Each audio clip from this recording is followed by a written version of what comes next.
राजेश अपनी पत्नी लता, बेटे सुनील और बहू आशा के साथ शास्त्री नगर में रहता था। आशा अपने सास ससुर के साथ बिल्कुल भी अच्छा बर्ताव नहीं करती थी। एक दिन, बहू, मेरी ये छड़ी टूट गई है, चलने में बड़ी परेशानी होती है। तू सुनील से कहकर नई छड़ी बनवा देना। सासू माँ, एक तो इतने खर्चे होते हैं और ऊपर से आपकी ये छड़ी खरीदने निकलेंगे तो 1-1.5 हज़ार से तो कम की तो आएगी नहीं। और वैसे भी आपको कहीं आना जाना तो होता नहीं। इस टूटी हुई छड़ी से ही काम चला लीजिए, इसकी मरम्मत करवा देते हैं। आशा वहां से चली जाती है। तभी उनके पति राजेश जी वहां आ जाते हैं। तुम क्यों झूठी उम्मीद बांधती हो अपनी बहू से? लता, इतने सालों में इसने कभी भी हमारा सम्मान नहीं किया, आज क्या करेगी? तभी वहां उनका पोता रोहित आ जाता है।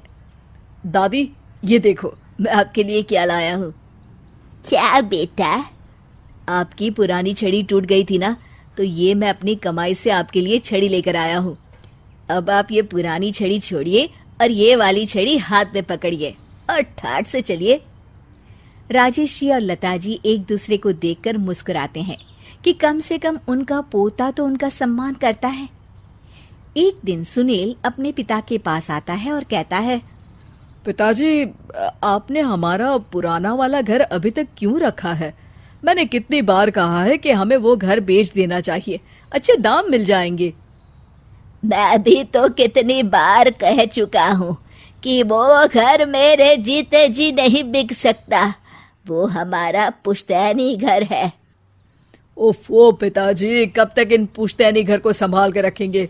अब छोड़ भी दीजिए मोह माया, आपके पूजा पाठ के दिन है, कहाँ आप एक घर के मोह में लगे हुए हैं। घर का मोह नहीं है बेटा, कुछ चंद यादें हैं, उनका मोह है, पर तुम ये बात नहीं समझोगे। आपसे तो बात करना ही बेकार है। लता जी और राजेश जी अपने बहू बेटे के इस दुर्व्यवहार से बहुत दुखी होते हैं। उनके बहू बेटे उनके साथ दुश्मनों जैसा बर्ताव करते थे। एक दिन जब रोहित घर आया तो देखता है कि उसकी माँ आशा अपनी सास को भला बुरा कह रही होती है। आप दोनों ने तो हद कर रखी है, बस हर वक्त कोई ना कोई मांग रहती है आपकी। अरे बहू, मैंने तो बस इतना ही कहा कि तेरे ससुर जी को ठंडे पानी से नहाने में तकलीफ होती है, तो इनके लिए गर्म पानी कर दिया कर। अगर मेरे हाथ पांव चल रहे होते ना तो मैं ही कर देती, तुझसे ना कहती। हाथ पांव तो अभी भी चलते हैं सासू माँ आपके, बस आप चलाती नहीं है। क्या मैं नहीं जानती कि ये सब नाटक है आपका, ताकि सारा काम मुझे ही करना पड़े।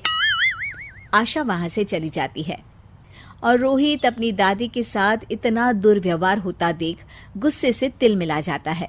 वो गुस्से में अपनी माँ के पास जाता है। माँ, ये तुम किस तरह से दादी से बात करती हो? अरे तुझे नहीं पता बेटा, उनके तो 50 नाटक रहते हैं। खैर तू ये सब छोड़, मुझे तुझसे एक बात करनी है, और वो भी खुशखबरी वाली। कैसी खुशखबरी माँ? अरे तेरे पिताजी ने अपनी दोस्त की बेटी मेघा से तेरा रिश्ता तय कर दिया है। क्या मेघा से? माँ, पर हम तो बहुत अच्छे दोस्त हैं। मेघा से शादी का तो मैंने कभी सोचा भी नहीं।